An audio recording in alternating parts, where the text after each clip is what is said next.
Lefi Eswede Ayaulela Mema. Fiel é Deus, aleluia, amém? Essa manhã quero trazer um tema bem simples, que deve ser o nosso dever de entender entre o que é humilhação e se humilhar. E nos posicionarmos dentro dessas condições e entendermos que Deus é onisciente, onipresente, onipotente, que pode fazer muito mais além daquilo que pedimos ou pensamos, que os nossos caminhos não são os de Deus, nossos pensamentos não são de Deus. E às vezes passamos por situações que há uma necessidade de não se rebaixar o homem, mas se humilhar diante das potentes mãos de Deus. E a humilhação é quando alguém te rebaixa, diminui uma pessoa, uma coisa, né? Um rebaixamento moral, uma afronta, diminuição.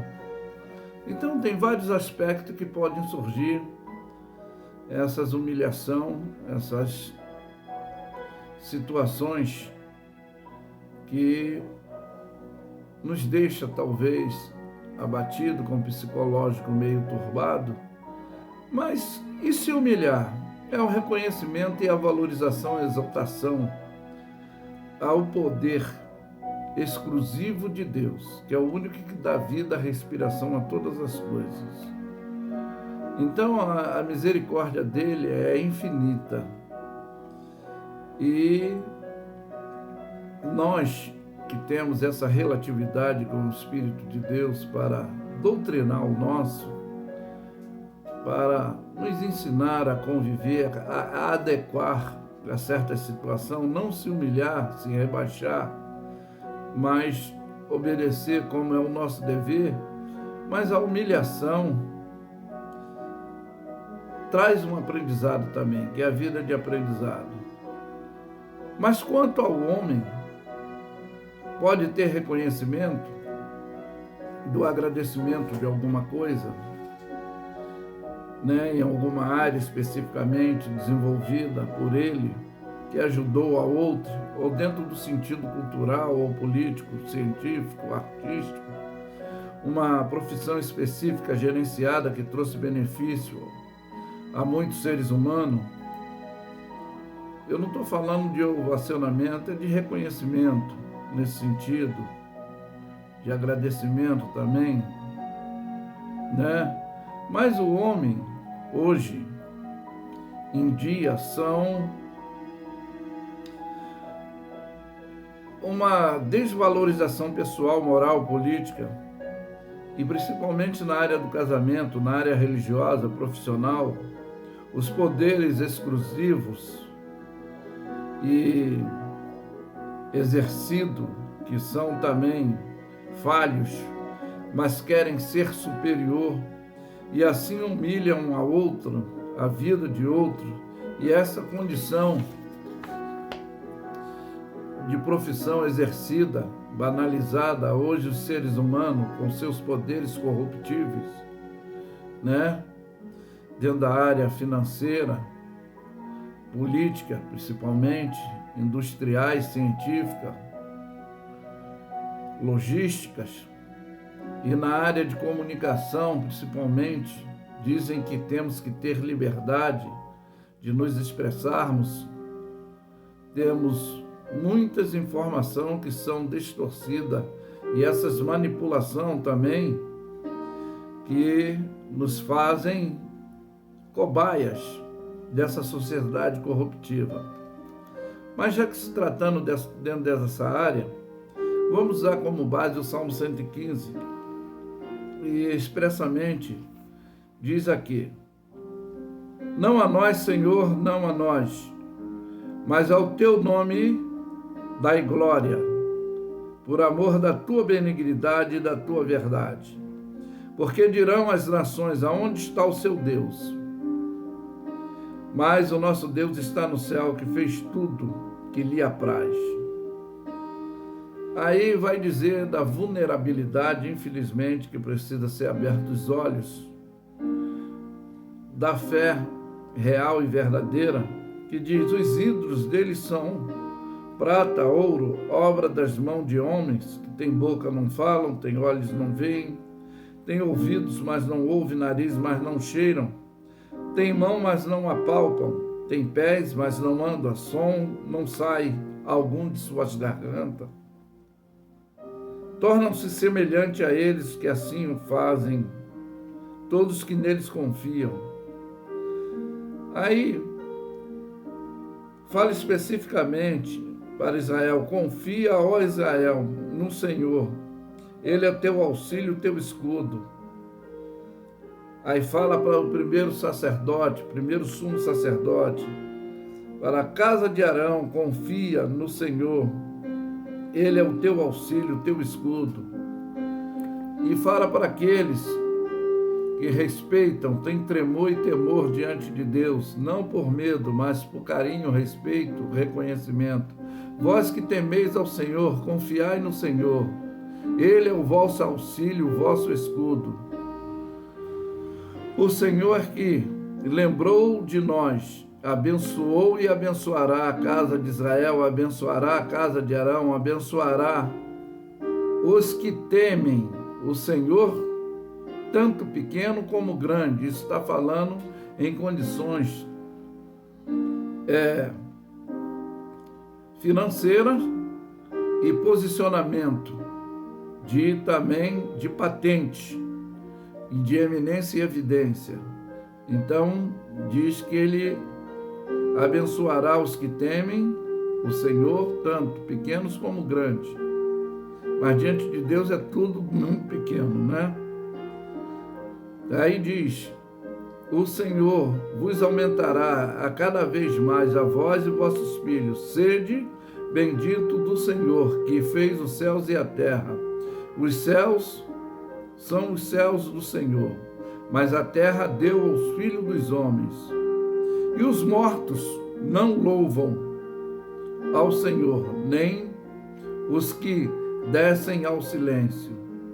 Mas nós bendizemos ao Senhor, desde agora e para sempre. Louvaremos ao Senhor. Então nós vemos aqui que às vezes a indagação, como nós vemos, que vão tentar ridicularizar quando estão passando por situação de humilhação: onde está o teu Deus? Isso aconteceu, essa tentativa de humilhação foi com o próprio Cristo, que veio para nos unificar de novo na coinonia com Deus, para nos resgatar. E quem tinha culpabilidade, que foi repreendido por um outro preso como ele, e ele disse: salvou a tanta gente, salva a ti e a nós que estamos aqui. Tu não é o Filho de Deus? Jesus, dentro da sua autoridade, se calava e foi defendido pelo ladrão da cruz, que diz: nós temos o dever de estar pagando pelo que fizemos aqui, mas esse homem nada fez. E pediu que lembrasse dele quando entrasse no reino de Deus. E ele disse: hoje mesmo estarás comigo no paraíso.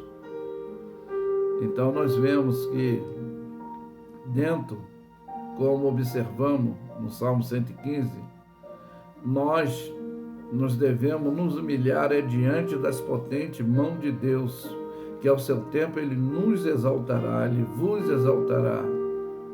Lançar sobre ele a nossa ansiedade, porque ele é que tem cuidado de vós, como eu acabei de relatar. Aquele outro ladrão, o reconhecimento, lançando sobre ele, dentro daquela humilhação que estavam fazendo a Cristo. Mas temos que entender que humilhar-se não é debaixo da mão de homens, mas a Deus. Mas quando os homens nos humilham, O que acontece? A palavra de Deus, ela nos traz esclarecimento no Evangelho segundo São Mateus e São Lucas. No Evangelho segundo São Mateus, a palavra diz que aquele que a si mesmo se exalta será humilhado, e o que a si mesmo se humilha será exaltado. Mas vamos conhecer essa história que está no livro de Lucas, aqui no capítulo 18. Vocês vão conhecer essa parábola que nos dá um entendimento melhor, que é a parábola do fariseu e do publicano. Eu falei que humilharmos tem que ser debaixo das potentes mãos de Deus, conforme Pedro disse, que ao seu tempo ele vos exaltará. Pedro aprendeu isso com os seus erros. Eu sempre falo que o sábio aprende com o erro dos outros, o inteligente com os próprios erros.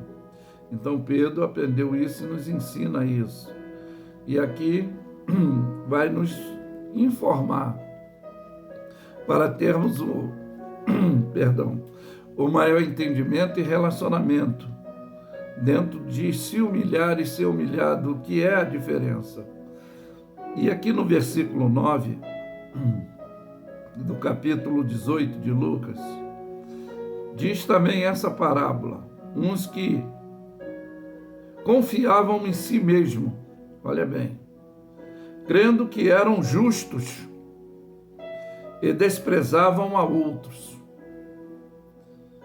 Olha bem o que acontece, o que está sempre, aqueles que se acham superior em condição, que se acham justos demais e desprezam a outros. Isso é humilhar o próximo. Não é o quarto amor, o amor ao próximo. Porque o homem é egoísta, interesseiro, arrogante, desobediente. Então essas futilidades, elas viralizam dentro das atitudes humanas. 2 homens subiram ao templo a orar, um fariseu e outro publicano, servidor público da época. E o fariseu, estando em pé, orava consigo desta maneira: ó Deus, graça te dou, porque não sou como os demais homens, roubadores, injustos, adúlteros, e nem ainda como este publicano. Jejuo 2 vezes na semana e dou os dízimos de tudo quanto possuo. O publicano, porém, estando em pé, de longe, nem ainda queria levantar os teus olhos ao céu, mas batia no peito, dizendo: ó Deus, tenha misericórdia de mim, pecador. Aí a reflexologia, para a gente entender o tema da mensagem. Digo que esse desceu justificado para a sua casa, e não aquele, porque qualquer que a si mesmo se exalta será humilhado, e qualquer que a si mesmo se humilha será exaltado. Então nós não sabemos qual era a emergência que ele estava se humilhando diante das potentes mãos de Deus, mas diz que ele desceu para a sua casa justificado. Se era um pecado, se era um pedido emergencial de uma enfermidade familiar ou vice-versa, dentro de uma situação que Lucas 1,37 diz que para Deus nada é impossível. Então a confiança de se humilhar diante das potentes mãos de Deus é sabermos que Ele pode fazer muito mais além daquilo que pedimos ou pensamos. Agora, não temos que ser interesseiro como nos dias odiernos, que ensinam tentar barganhar com Deus essa futilidade. Não. Tem um hino que diz que Deus, Ele é Deus. Se Deus fizer, Ele é Deus. Se não fizer, Ele é Deus. Se as portas se abrirem, Ele é Deus, mas se fechar, continua sendo Deus. Se a doença vier, Ele é Deus. Se sarado eu for, Ele é Deus. Se tudo der certo, Ele é Deus. Se não der, Ele também é Deus. Eu não adoro pelo que Ele faz, eu adoro pelo que Ele é, eu me humilho pelo que Ele é. Então aí está o reconhecimento, de agradecimento, que por Ele e para Ele foram feitas todas as coisas. Que fique essa manhã de bênção na tua vida, você se aprender a se humilhar diante das potentes mãos de Deus. Mas obedecer ao teu chefe, já que se tem uma ordem de comando, obedecer. Mas não passar por humilhação. Uma repreensão corretiva, às vezes não é humilhação, porque a correção é uma preparação para uma futuridade, para não continuarmos errando, para nos dar uma estabilidade de seguir regra, prática e ética. Então, a correção não é humilhação. Humilhação é quando te rebaixam, quando te banalizam, te futilizam, mas você deve se humilhar, fazer como eu já fiz hoje. Obrigado, Deus, por mais um dia de vida. E ali interceder, não só por si mesmo, mas pelo próximo, pelo que está hospitalizado, preso, desempregado, necessitado. E Deus vai atender, ouvir, porque o salmista diz no Salmo 40 que Ele ouviu o meu clamor, Ele se inclinou e ouviu o clamor, né? O salmista tirou do charco de lodo e firmou seus pés sobre uma rocha. Talvez você não precisa, que está aprisionado nas drogas, está se humilhando aí para manter o teu vício. Você precisa se humilhar diante das potentes mãos de Deus para Ele te libertar e você glorificar o nome dEle. E que fique essa mensagem especificamente nessa manhã. E eu afirmo que Lefi é suede, ayau lela mesma. Fiel é Deus, aleluia. Amém? Tenham todos um bom dia.